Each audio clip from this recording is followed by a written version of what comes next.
এবার মেয়েটা বলে, কে আপনি? এই মরুভূমির মাঝখানে রৌদ্রের মধ্যে দাঁড়িয়ে দাঁড়িয়ে কথা বলেন, কে আপনি? ঘরে আসেন।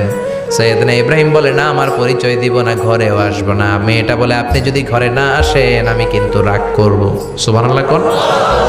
জোর করে ঘরে নিলেন, শরবত খাওয়ালেন, খেজুর খাওয়ালেন, রুটি খাওয়ালেন, মাংস খাওয়ালেন। সৈয়দনা ইব্রাহিমও চোখের পানি ছেড়ে দোয়া করলেন। ও মিয়া, এটাও মাইয়া, আগেরটাও। আহা, বেশ কম আসরা নাই।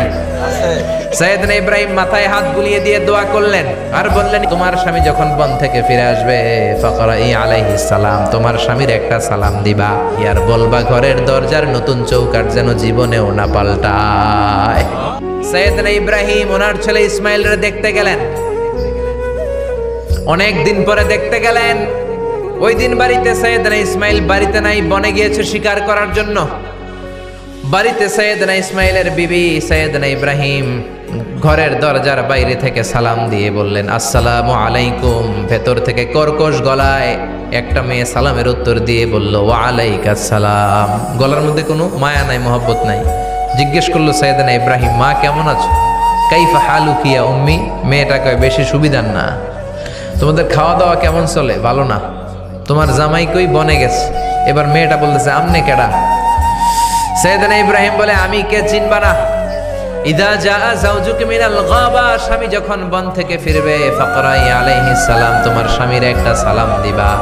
ওয়া মুরিহি আন ইগাইরা আতাবাতা বাবিহি, আর বলবা ঘরের দরজার চৌকাঠটা যেন তোমার স্বামী পাল্টে দেয়। এই কথা বলে বুখারীর বর্ণনা। কিসের হাদিস? বুখারীর হাদিস। ইব্রাহিম চলে গেলেন। ইসমাইল আসার পরে বিবি বলতে আরম্ভ করছে, দুপুরবেলা একটা বুড়া আইছিল। বুড়া কে আইছিল? সৈয়দনা ইসমাইল বলে, কোন বুড়া আসছে? কি বলছে? বিবি বলে, আপনারে সালাম বলছে। ওয়া আলাইকুমুস সালাম। আর কি বলেছে? আর বলছে ঘরের দরজার চৌকাঠ যেন আপনি পাল্টে ফেলেন। এই কথা বলার পরে সৈয়দনা ইসমাইল চিৎকার দিয়ে বলে, ও কি করলি তুই? নিজের কপাল পুড়লি, নিজের কপালে নিজে কুড়াল মারলি। ও মিয়া, চোর বোঝে চোরের সিগনাল, পুলিশ বোঝে পুলিশের সিগনাল, নবী বোঝে নবীর সিগনাল, ঠিক কিনা? সৈয়দনা ইব্রাহিম যা বলছে ইসমাইল আলাইহিস সালাম ধরে ফেলছে।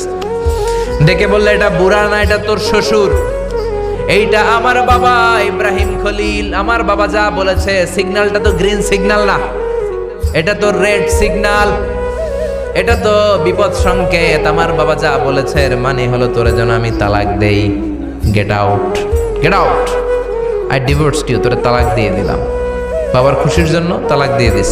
আপনার আব্বাও যদি আপনার বউরে এমনি তালাক দিয়ে ফেলতে বলে, দিবেন নাকি? আবার দিয়া ফেলেন, দিয়েন না, মুসিবত আছে। আপনার বাবাও বাবা